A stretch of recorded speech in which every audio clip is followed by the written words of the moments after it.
Claire McCaskill, let me start with you and this whopper of a whistleblower complaint. He seems to pull every thread that we've talked about, worried about, covered for the entirety of the Trump presidency, ties to lobbyists, scientists being bullied and pushed away from scientific theories by political ambitions, and retribution. He was ultimately removed from his job. Your thoughts about Dr. Bright?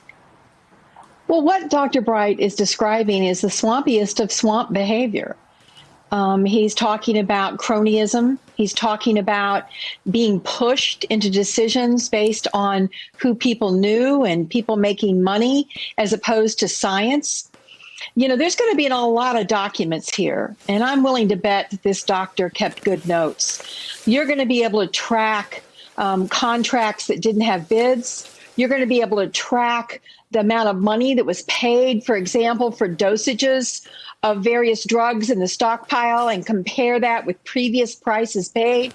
You're going to see terms of contracts that are favorable. You're going to see a lot of no bid contracts. And that, when you wrap all that up with a bow, is going to tell the story. They're going to try to bring this guy. They're going to try to say he's deep state. Yeah. He's a scientist. He's a doctor. And I guarantee you there is going to be a voluminous evidence that will support what he's saying. If we can just get America to pay attention long enough, because as we all know that are lucky enough to talk about this stuff on television, it's a scandal a minute and everyone has scandal fatigue. You know, Jeremy Bash, I think Claire's absolutely right about what's coming Dr. Bright's way. And it's a tragedy, but it's one that is happening and has been foreshadowed on the airwaves of Fox News. They were pushing hydroxychloroquine alongside Donald Trump. And at this point, it's hard to diagnose whether it's state-run media or a media-run state. But here's some of what the doctor said in his phone call last hour. He said he was fired because he refused to subvert science and the funding of projects promoted by cronies of Donald Trump. He said he was alarmed by rushing blindly into pushing hydroxychloroquine. He was worried, as Claire said, about the actual quality of the supplies. Said it wasn't approved by the FDA. And he said he was retaliated against because, quote, I wouldn't allow ambition to come before science. What does it say that everyone, including Director Brennan and everyone that's covered this president, thinks he's in for a pretty rough patch of more public abuse from this White House in the days to come? Well, Nicolle, who was Dr. Bright? He was director of a key office at the Department of Health and Human Services called BARDA, the Biomedical Advanced Research and Development Authority. And that was the office responsible for developing the scientific responses to a potential bio-event, a biohazard, vaccines, and combating pandemics such as influenza and, of course, now coronavirus. This is an individual who has served his country. He has served in government and in public service. And now the president is going to be surely making him public enemy number one. We know that because it's deja vu all over again.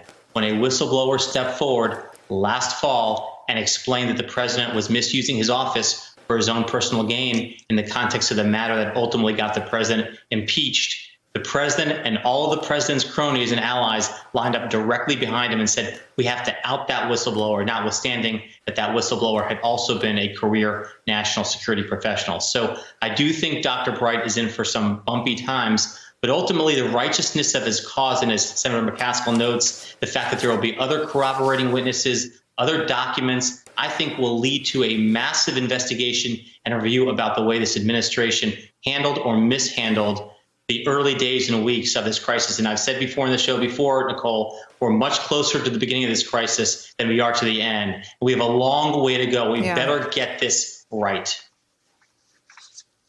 You know, Jonathan Lemire, what's new is that 70,000 Americans have lost their lives to coronavirus. And unlike other scandals that Donald Trump could tweet away or chalk up to a deep state conspiracy, we can roll the tape. We can see what Donald Trump was saying about China. We can see he was saying someday the cases will miraculously go from 15 to 0, someday soon. Kayleigh McEnany, his new press secretary, is on Fox News Business with Trish Regan. I think the kind of segment that got Trish Regan fired from her job at Fox, talking about how it won't come here, it won't come here. It came here.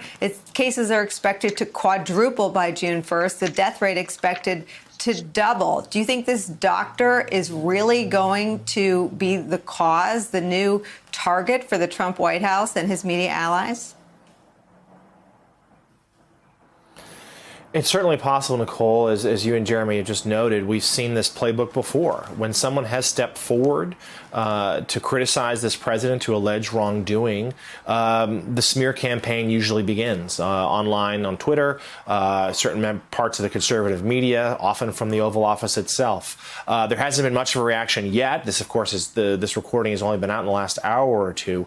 But I don't think it should surprise anyone if indeed we hear from the president about it, perhaps even while he's in Arizona today, which is, of course, part of what the White House is trying to do. It's yet another signal to try to suggest that the country is ready to go back to normal, to begin reopening, even though that flies in the face of a lot of the public health officials and what the science tells us. And frankly, what the numbers are telling us. My colleagues at the Associated Press just released a study this afternoon that shows that while cases in the New York metro area have dropped, they're rising everywhere else. If you remove the New York metro area, which of course was the biggest hotspot of the pandemic to this point, if you remove the New York metro area, you'll see a steady rise of cases across the nation, with hotspots popping up all over the place, including in areas that have nowhere near the public health capacity of New York City to handle the onslaught of cases that are coming.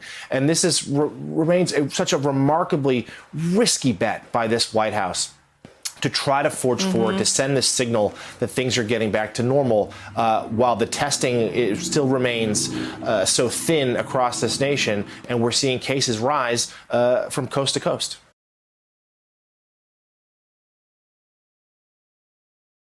Hey there, I'm Chris Hayes from MSNBC. Thanks for watching MSNBC on YouTube. If you want to keep up to date with the videos we're putting out, you can click subscribe just below me, or click over on this list to see lots of other great videos.